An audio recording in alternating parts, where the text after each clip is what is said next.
Son las 2 de la tarde, la 1 en Canarias. Radio María.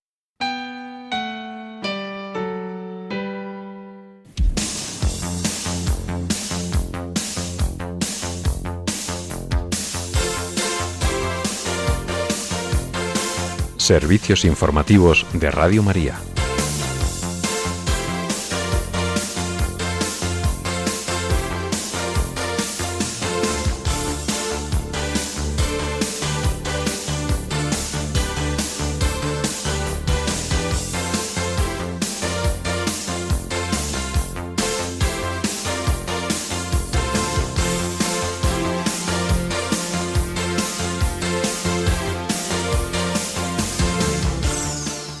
La Guardia Revolucionaria de Irán reivindica nuevos ataques contra Estados Unidos e Israel. Mientras tanto, en nuestro país, la oposición y los socios del gobierno de Pedro Sánchez piden que tanto él como la ministra de Hacienda aclaren al Congreso cómo van a paliar los efectos de la guerra en Irán.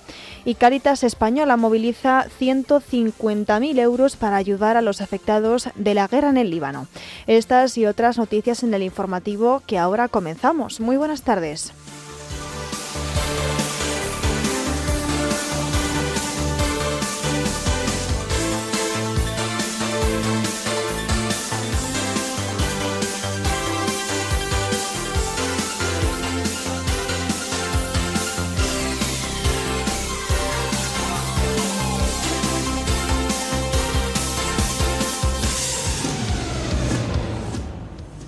La Iglesia se une en oración 24 horas para el Señor para rezar por la paz en el mundo. Tras el incremento de profanaciones de templos en México, el obispo de San Luis Potosí decreta que se ayune todos los viernes, excepto en Pascua, para reparar por los pecados y pedir perdón a Dios. La Archidiócesis de Madrid continúa sus preparativos para la visita del Papa León XIV y anima a hospedar a los peregrinos. Bilbao acoge las jornadas Católicos y Vida Pública con el lema ¿Hacia dónde va el mundo sin Dios?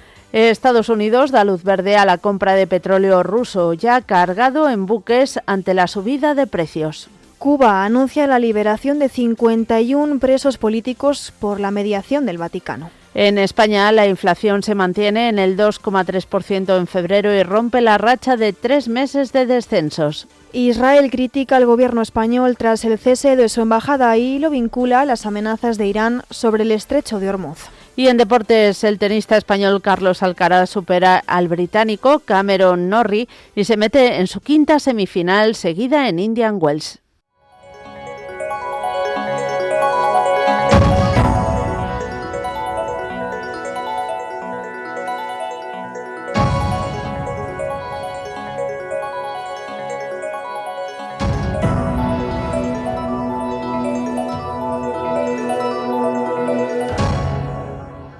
La Guardia Revolucionaria de Irán ha reivindicado una nueva oleada de ataques contra bases estadounidenses en territorio israelí y otros puntos de Oriente Próximo. Unos ataques que, según el grupo, se han lanzado coincidiendo con el Día de Jerusalén, que se celebra hoy, y el último viernes del Ramadán. En concreto, han sido ataques con misiles de precisión lanzados contra 3 ciudades israelíes y varias bases del ejército de Estados Unidos, incluida una en Bahrein. Por su parte, el Ministerio de Defensa de Turquía ha informado que los sistemas de defensa antiaérea de la OTAN han interceptado un tercer misil balístico lanzado desde Irán en el espacio aéreo turco. Poco después, la OTAN ha confirmado este incidente y ha afirmado que permanece vigilante ante el tercer ataque de este tipo en apenas 10 días contra Turquía, que es un Estado miembro de la Alianza Atlántica. Y mientras tanto, el presidente francés Emmanuel Macron ha confirmado que un militar de este país ha muerto durante un ataque con drones contra una base militar en el Kurdistán iraquí. También permanecen heridos hasta 5 militares galos. Según ha confirmado el presidente francés, los militares del país se encontraban desplegados en Irak en una misión de lucha contra el terrorismo del Estado Islámico desde el año 2015. Emmanuel Macron ha trasladado sus condolencias a la familia y compañeros de armas del sargento fallecido. Es el primer soldado europeo muerto desde la escalada del conflicto en Oriente Próximo. Mientras tanto, en España, tanto el Partido Popular como los socios parlamentarios del Gobierno quieren que el jefe del Ejecutivo, Pedro Sánchez, y la vicepresidenta primera y ministra de Hacienda, María Jesús Montero, aclaren el próximo miércoles en el Pleno del Congreso qué medidas van a poner en marcha para paliar los efectos de la guerra de Oriente Próximo. Esta será la primera sesión de control al Gobierno tras el inicio del conflicto desatado en la región después de que el pasado 28 de febrero, en una acción conjunta, Israel y Estados Unidos bombardearan Irán. Por su parte, el ministro de Exteriores, José Manuel Álvarez, en una entrevista en ETV, ha afirmado que Europa es, tras los países del Golfo, la que sin duda podría verse más afectada económicamente por el conflicto bélico de Irán. Además, Álvarez ha afirmado que si esto se prolonga, se puede producir una enorme crisis humanitaria, como ocurrió hace años en Siria, con millones de personas andando hacia Europa. Y mientras tanto, Cáritas Española ha movilizado 150.000 euros para ayudar a los afectados de la escalada bélica en el Líbano. Las órdenes de evacuación de varias localidades emitidas por el ejército israelí han provocado el desplazamiento forzado y urgente de en torno a unas 700.000 personas. Según denuncia esta organización, las operaciones militares han causado en este país más de 485 fallecidos y más de 1.300 heridos entre la población civil. Ante esta situación, Cáritas Española ha afirmado que estamos ante un desplazamiento masivo. Esta entidad lamenta que sus equipos en terreno y los refugios disponibles no pueden acoger a toda la población desplazada. Como explica la referente de acción humanitaria en el área de cooperación internacional de Cáritas Española, Roser Gil, las calles se llenan de personas huyendo de las zonas afectadas debido a la magnitud, intensidad y extensión geográfica de la actual escalada. En opinión de Cáritas Española, el número de desplazados internos podría superar ya el 1.000.000 de personas. Además, informa de que las autoridades del Líbano han activado 567 refugios en todo el territorio para poder acoger a la población que está llegando al centro y norte del país. Sin embargo, precisan que hasta el momento solo 55 disponen de plazas. Para Cáritas Española, el impacto humanitario de esta crisis es especialmente profundo. Como indica Roser Gil, el miedo, el trauma y la incertidumbre resultantes están teniendo un profundo impacto en las familias, no solo a nivel físico, sino también psicológico. En medio de este panorama, los fondos movilizados por Cáritas Española servirán para activar equipos de emergencias en todo el país, ampliar comedores y puntos de distribución de alimentos preparados, así como para suministrar artículos para los refugios y reforzar el servicio de atención primaria a través de sus centros de salud y sus unidades clínicas móviles.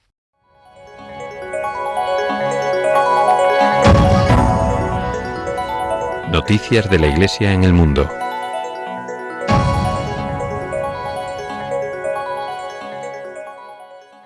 Hoy comienza la iniciativa 24 horas para el Señor, que hasta mañana unirá en oración por la paz a fieles de todo el mundo. Convocada por la Santa Sede, se trata de una propuesta cuaresmal de oración y reconciliación instituida por el Papa Francisco. Se celebra cada año en las vísperas del cuarto domingo de Cuaresma con el objetivo de poner en el centro de la vida de la pastoral de la Iglesia el sacramento de la reconciliación. Con este motivo, la Conferencia Episcopal Española ha invitado a participar en esta iniciativa. Los obispos españoles han alentado a que la jornada de este año sea una ocasión para unirnos en oración por la paz. De esta manera, animan a sumarse a la petición del Papa León XIV, que en su intención de oración para este mes de marzo nos pide rezar por el desarme y la paz. En su invitación a participar en esta jornada, el presidente de la Conferencia Episcopal Española, Monseñor Luis Argüello, ha señalado que las situaciones de guerra, especialmente la situación actual en Irán, nos impulsan a unirnos a la insistente llamada del Papa León XIV a favor de la paz desarmada y desarmante. Y nos vamos a México. Lamentablemente allí se han incrementado las profanaciones de las iglesias, las últimas el pasado 8 de marzo provocadas por grupos feministas, en el marco de la última misa de desagravio que se ha celebrado en la diócesis de San Luis Potosí, con motivo de la triste profanación del Sagrario Metropolitano, conocido también como el Templo de la Compañía. Su arzobispo, Monseñor Jorge Alberto Cavazos, ha decretado que los viernes en esta ciudad mexicana se ayune para repararlo por los pecados, pedir perdón a Dios y para rezar por la conversión de cuantos hacen el mal. Esta decisión ha sido confirmada con un decreto oficial en el que Monseñor Cavazos convoca a todas las personas de buena voluntad a ofrecer un ayuno matinal todos los viernes del año, excepto en el tiempo de Pascua. Además, el prelado pide ofrecer continuamente obras de caridad y buscar en todo la paz. Y nos vamos hasta Roma. El Papa León XIV ha recibido a los participantes del curso sobre el fuero interno de la penitenciaría. En su discurso les ha exhortado a continuar en este servicio para que el sacramento de la reconciliación pueda ser comprendido cada vez más profundamente, celebrado adecuadamente y, por lo tanto, dice el Papa, experimentado con serenidad y eficacia por todo el pueblo santo de Dios. Entre otras cosas, el pontífice ha explicado que la Iglesia ha ido ampliando las posibilidades del sacramento de la reconciliación. Sin embargo, apunta su santidad, la reiteración del sacramento no siempre se corresponde por parte de los bautizados con la disposición a recurrir a él. En opinión del Santo Padre, es como si el tesoro infinito de la misericordia de la Iglesia permaneciera sin explotar, debido a una distracción generalizada entre los cristianos que, con frecuencia, permanecen en estado de pecado durante largos periodos, en lugar de acercarse al confesionario con sencillez de fe y de corazón, para recibir el don del Señor resucitado. El Santo Padre ha subrayado que reconocer nuestros pecados significa estar en comunión con Dios y unirnos a Él. En este sentido, ha afirmado que el sacramento de la reconciliación es un laboratorio de unidad al restablecer la unidad con Dios mediante el perdón de los pecados y la infusión de la gracia santificante. El Papa agrega que esto genera la unidad interior de la persona y la unidad con la Iglesia. Por consiguiente, afirma el Papa, también fomenta la paz y la unidad en el seno de la familia humana. Desde esta perspectiva, el obispo de Roma ha indicado que cabe preguntarse si tienen los cristianos que asumen una grave responsabilidad en los conflictos armados la humildad y el valor de realizar un examen de conciencia serio y confesar. A su vez, ha pedido a los sacerdotes que tengan siempre presente la noble tarea que Cristo mismo, a través de la Iglesia, les encomienda: reconstruir la unidad de los hombres con Dios mediante la celebración del sacramento de la reconciliación, y ha recalcado que en el confesionario colaboramos en la continua edificación de la Iglesia, una santa, católica y apostólica. Por otro lado, el Papa León XIV recibió ayer a los participantes en la Cátedra de la Acogida, una iniciativa creada a instancias de las hermanas de la Asociación de Voluntarios del Servicio Social Cristiano, Fraterna Domus, en Italia. Con el objetivo de promover la cultura de la solidaridad y el arte del encuentro y el diálogo, los miembros de este proyecto se han reunido desde el martes hasta hoy para reflexionar sobre nuevas formas de acogida, comunidad, espiritualidad e identidad a partir de los jóvenes. Durante el encuentro mantenido ayer, el Santo Padre invitó a los presentes a ser educadores de la acogida y a seguir promoviendo el bien y la fraternidad en la comunidad cristiana y en la sociedad. En su discurso, el pontífice destacó dos términos para iluminar el sentido de esta acogida: la presencia y el cuidado. Entre otras cosas, su santidad destacó que la vocación cristiana está orientada a generar comunión entre las personas. Agregó que la comunión nace de la capacidad de acoger a los demás, ofreciendo escucha, hospitalidad y asistencia. Y mirando a la Sagrada Familia de Nazaret como modelo que inspira a Fraterna Domus, el Papa destacó cómo San José custodió a la familia que el Señor le confió. En él, apuntó el Santo Padre, reconocemos que acoger, además de presencia, es también cuidado.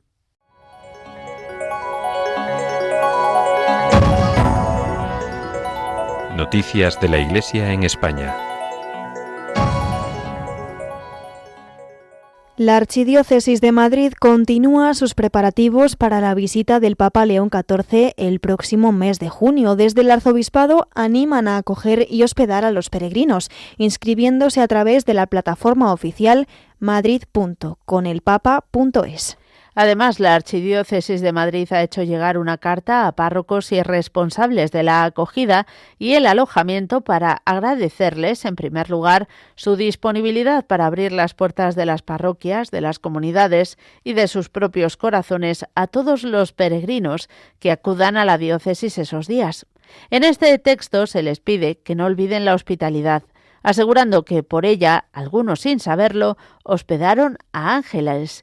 En este sentido, subrayan que en esta labor no solo reciben a peregrinos, sino también la gracia que Dios deposita en cada uno de ellos. Por otro lado, el Arzobispado de Madrid ha emitido un comunicado ante la convocatoria en esta archidiócesis de un evento denominado The Change 2026, que pretende desarrollar una misión por las calles de esta ciudad entre los días 27 de abril y 1 de mayo, concluyendo con un acto musical el 2 de mayo. En este texto afirma que no se considera vinculada a este evento. Como explica esta nota, la archidiócesis fue informada de la realización del evento cuando éste ya había sido convocado y diseñado. El Arzobispado de Madrid sostiene que desde el primer momento no se vio oportuno su desarrollo y así fue comunicado. Añade que tampoco se ha dado consentimiento para la realización de actividades misioneras en parroquias o en el espacio diocesano, al no haberse presentado ni comunicado previamente el contenido de dichas actividades ni las personas responsables de las mismas.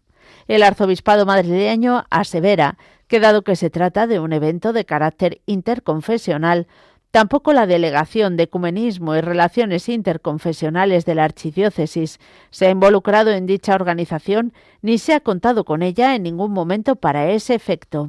Y nos vamos al País Vasco. Hoy comienzan en Bilbao las Jornadas Católicos y Vida Pública, que llegan a su 20ª edición.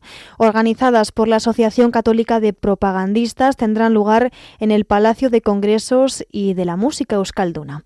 El tema para esta ocasión es ¿hacia dónde va el mundo sin Dios?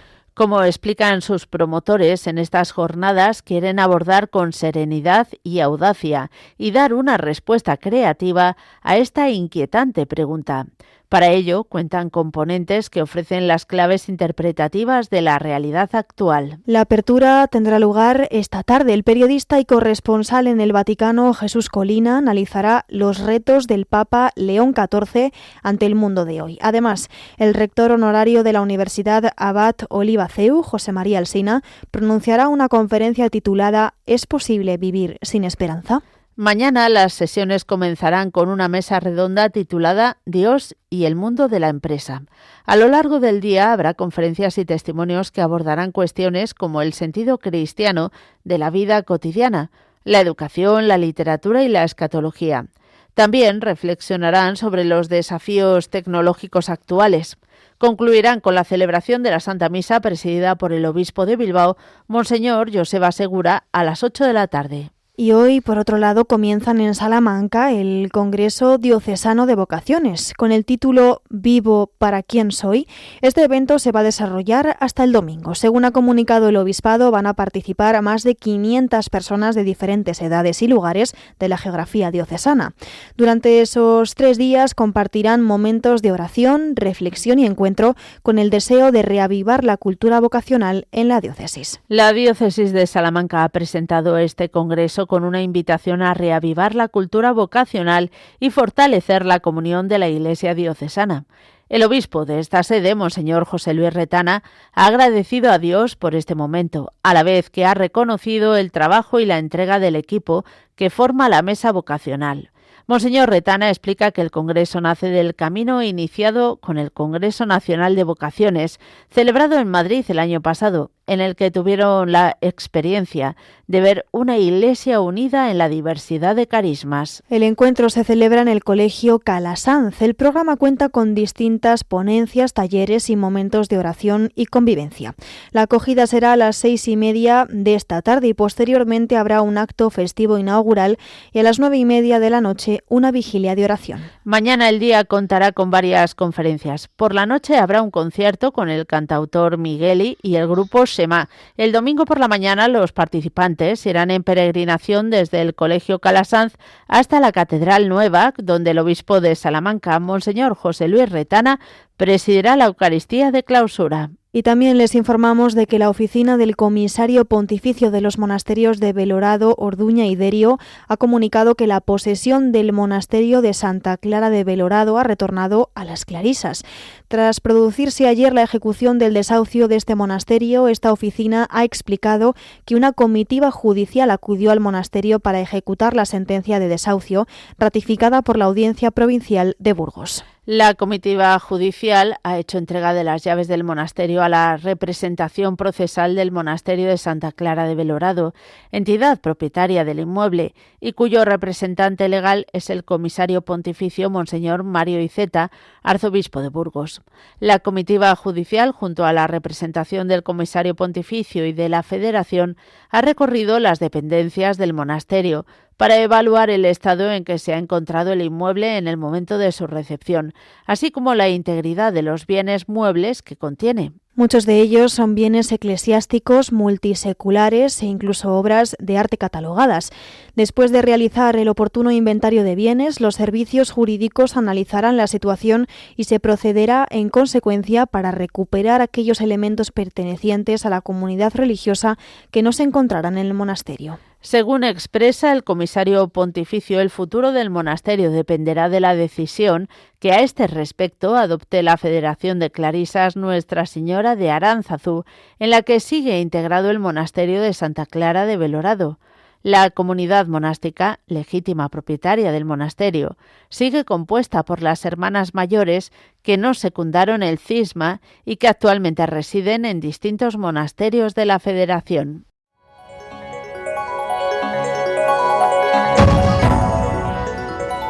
Información internacional.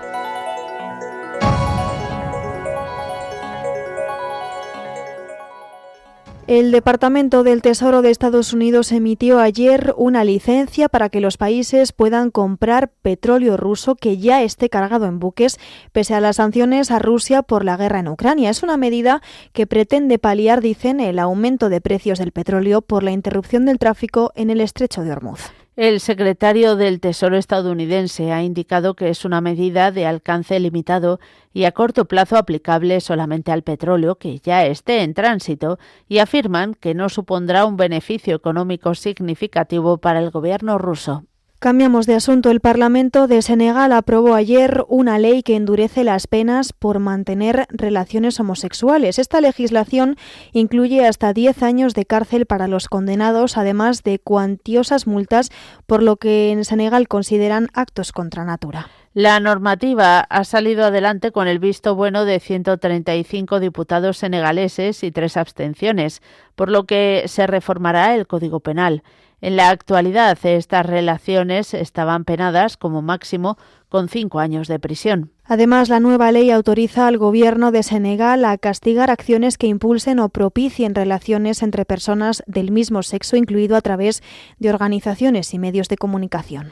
Ante este cambio de legislación, la ONU ha instado al presidente senegalés a que no ratifique la norma para que no entre en vigor y ha solicitado a las autoridades de Senegal revocar la ley que existe en la actualidad al afirmar que es discriminatoria. Nos vamos hasta Cuba. El gobierno de la isla ha anunciado que liberará a 51 presos políticos tras la intermediación del Vaticano. La situación se ha dado a conocer después de que el secretario de Estado de la Santa Sede, el cardenal Pietro Parolin, confirmara el inicio de negociaciones con Cuba. Según ha explicado el Ministerio de Exteriores cubano en un comunicado, históricamente se han mantenido diálogos con la Santa Sede en materia de procesos de revisión y excarcelación de reclusos. El gobierno de la isla, por su parte, ha mencionado que dichos reclusos, que serán liberados, han cumplido una parte significativa de la pena y han mantenido buena conducta en prisión. El director de la oficina de prensa de la Santa Sede, Matteo Bruni, al responder a las preguntas de algunos periodistas, también ha confirmado la existencia de estas recientes conversaciones entre el gobierno cubano y el Vaticano sobre la liberación de prisioneros. Por su parte, la ONG Defensores de los Prisioneros ha cifrado en 1.214 el número de presos políticos que hay en Cuba hasta febrero de este año, 7 presos más que el mes anterior.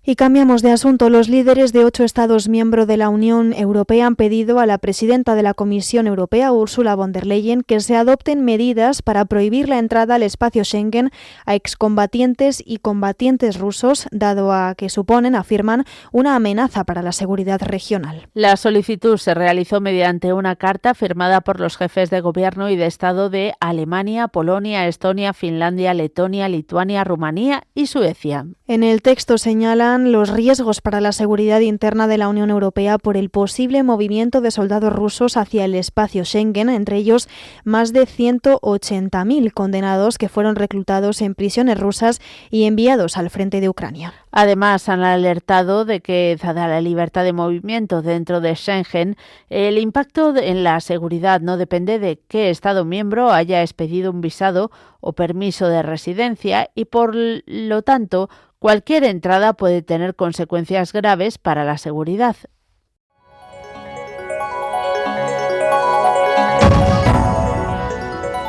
Información nacional. Y ya en nuestro país hablamos de economía. El mes de febrero ha puesto fin a la racha de 3 meses de caídas consecutivas en la inflación. El índice de precios de consumo ha cerrado el segundo mes del año en el 2,3% interanual, sin cambios respecto al mes de enero.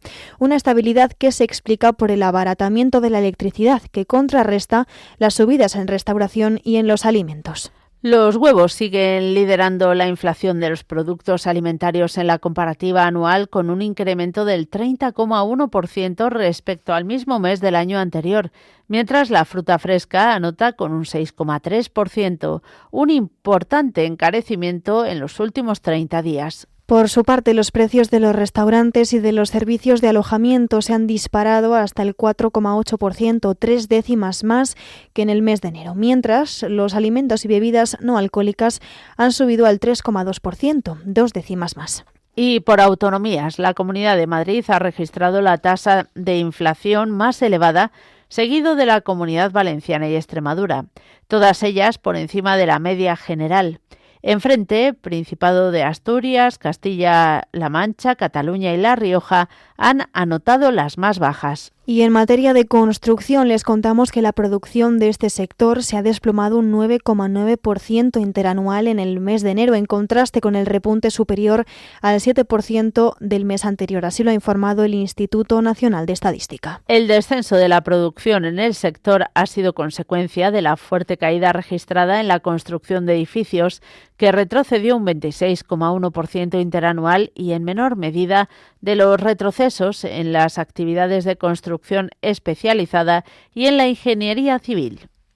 Cambiamos de asunto. El gobierno de Israel ha criticado a nuestro país por el cese de su embajadora en Israel, Ana Salomon. Además, han cuestionado si es una coincidencia que esto suceda después de que la Guardia Revolucionaria de Irán dijera que permitiría el paso de buques por el estrecho de Hormuz a los países que expulsen a los embajadores de Estados Unidos e Israel. El gobierno de España cesó el miércoles a Salomon, llamada a consultas en septiembre de 2025 en respuesta a las calumniosas acusaciones hacia España y las inaceptables medidas contra las ministras Yolanda Díaz y Sira Rego, dictadas por el Ejecutivo de Benjamin Netanyahu en respuesta al paquete de medidas para frenar la guerra en Gaza anunciado por el presidente del Gobierno, Pedro Sánchez.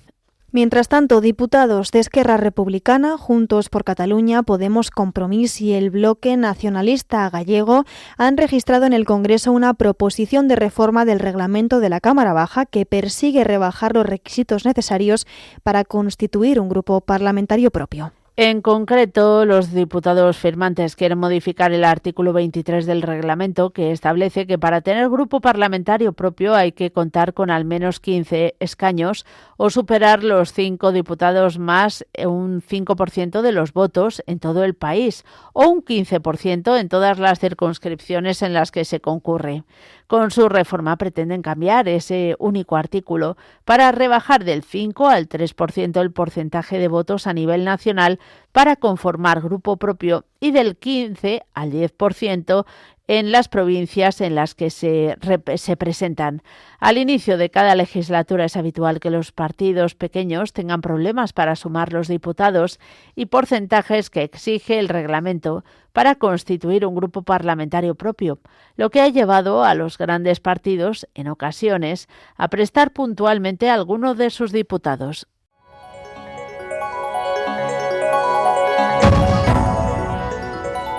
Información deportiva.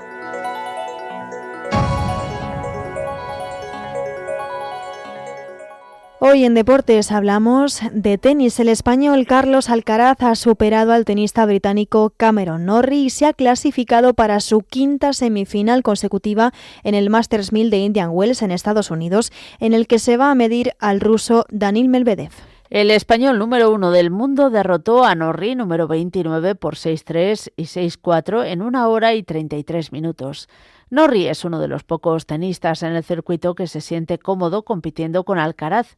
El tenista español disputará este sábado su semifinal frente al ruso Daniil Medvedev, número 11, que eliminó al vigente campeón, al británico Jack Draper, por 6-1 y 7-5. Alcaraz y Medvedev se han enfrentado 8 veces con un balance de 6-2 favorable al murciano.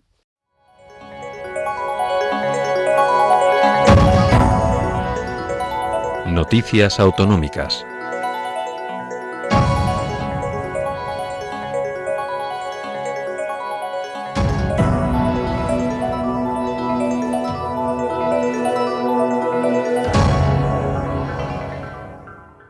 Vamos ahora a conocer las noticias más destacadas del Principado de Asturias. Nos la va a contar nuestro compañero José María García desde el Principado. Muy buenos días. Pues el significativo aumento de la recaudación de impuestos del Principado, con 800 millones más en grandes tributos en solo 5 años, pues significa que la Administración autonómica elevó en 5 años pues una cantidad significativa en los ingresos a través de estos principales tributos, según se extrae de los datos presupuestarios a diciembre de cada ejercicio. El cómputo, que en puridad se refiere a los derechos reconocidos, constata que solo en el tramo autonómico del IRPF la cuantía aumentó de 2020 a 2025 en 528 millones de euros. Significativo fue el incremento en el caso de la parte regional de IVA, 150 millones más, y la de transmisiones patrimoniales, con un aumento de casi 93 millones de euros, según los datos de ejecución del ingreso del Gobierno regional. De los grandes tributos, los ingresos solo han descendido en el IAE, en el Impuesto de Actividades Económicas. Entre 2025, las recaudaciones del resto de grandes tributos, IRPF, sucesiones, donaciones, patrimonio, actos jurídicos documentados, operaciones societarias e IVA han venido registrando incrementos, con la excepción de los descensos en las recaudaciones del año 2011 y 2012 por la crisis tras la pandemia. Y seguimos. Asturias sigue siendo verde de montes, pero ya no tanto negra de minerales, como dice la canción. Según recoge el informe de la Estadística Minera 2024, elaborado por la Dirección General de Política Energética y Minas del Ministerio para la Transición Ecológica y el Reto Demográfico, el documento sitúa al Principado como un territorio relevante del sector extractivo nacional, aportando el 4,5% del valor total de la producción minera de España, a pesar de que se haya abandonado casi toda la actividad del carbón. En términos de empleo, el sector minero aún representa en Asturias un número relevante de empleos, en concreto 1.186 puestos de trabajo directos, lo que representa el 3,92% del total nacional. El mapa minero asturiano está compuesto por un total de 41 explotaciones activas, distribuidas en una de minerales metálicos, 7 de minerales industriales y 33 dedicadas a productos de cantera, según la cifra exacta del informe en términos de producción consolidada y a modo de ejemplo. Asturias registró en 2024 la obtención de 338 kilos de oro y 276 kilos de plata. Por otra parte, durante 2025 se han notificado 454 agresiones al personal sanitario de Asturias. De ellas, 342 han sido verbales y 112 físicas, pero no todas las agresiones se denuncian. La Policía Nacional registró el pasado año 49 denuncias, 16 correspondían a denuncias de médicos, enfermeros y técnicos. El resto engloban a personal administrativo, celadores y personal de seguridad. Las víctimas son mayoritariamente mujeres, el 64%, y el agresor principalmente hombre, muchos de ellos reincidentes. De ahí la importancia, insisten, en que se denuncie. Y el gas natural en plena escalada de precios supone la primera fuente de producción eléctrica de Asturias. Cuéntanos, Chema. Pues según los documentos presentados ayer por Red Eléctrica, que por primera vez incluyen magnitudes procedentes de las instalaciones de autoconsumo, los ciclos combinados de gas son la primera fuente de generación de electricidad en Asturias, con una cuota del 23,7% del total. Le siguen la hidráulica con el 21,3%, mientras que el carbón, que generó un 51,4% durante 2025, al reconvertir en julio la central de Aboño 2 en instalación de quema de gas natural y gases siderúrgicos, ha producido el 17% del total en la región. Muy cerca queda la eólica con el 16,6% de los gigavatios generados, seguida de la turbina de vapor con el 14,2%, la cogeneración con el 3,4% y el contingente de otras renovables responsable del 3%. Completan la estructura de producción regional la solar, fotovoltaica y los residuos no renovables con cuotas inferiores al 0,6% sobre un total de 7.900 gigavatios. En breves, el Ministerio de Interior tiene detectados 102.567 casos activos de víctimas de violencia de género, 2.186 de ellos en Asturias hasta el 28 de febrero de este año en el sistema Biogem, según se desprende de datos estadísticos del departamento que dirige Fernando Grande Marlasca. Y por último, el aeropuerto de Asturias registró en los 2 primeros meses del año más de 270.000 personas desplazadas, con un total de 271.561 viajeros. La cifra representa un incremento del 3,1% con respecto al mismo periodo de 2025, de los que 269.712 pasajeros que utilizaron vuelos comerciales, 215.573 lo hicieron con origen o destino nacional, un 4,1% más, mientras que 54.139 correspondieron a tráfico internacional. Y esto ha sido todo desde Oviedo, capital del Principado de Asturias, paraíso natural. Buenas tardes. Muchas gracias, Chema, como siempre, y hasta la semana que viene.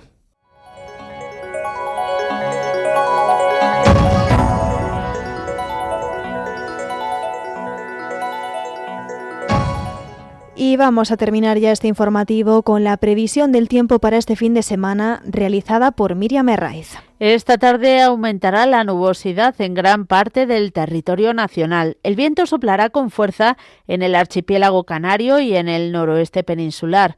La mar estará alterada en Canarias, en el Estrecho, la costa gallega y la Cantábrica. Las temperaturas serán bastante parecidas a las de ayer.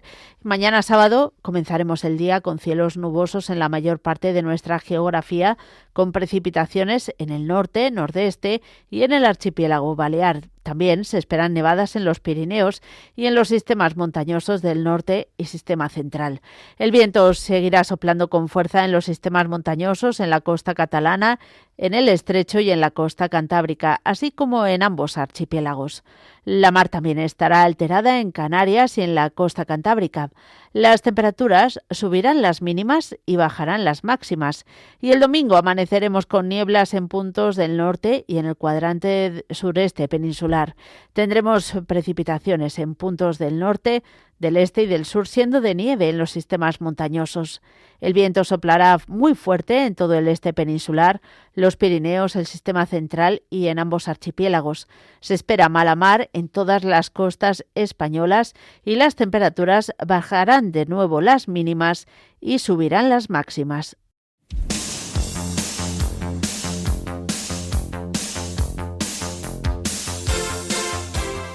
Esto es todo por ahora. Los hemos acompañado en la redacción Cristina Abad, Natalia Otero de Bustos y Nicolás Chamorro, y en los micrófonos Mónica Martínez y Paloma Méndez. Tendrán más noticias a las 10 de la noche, las 9 en Canarias.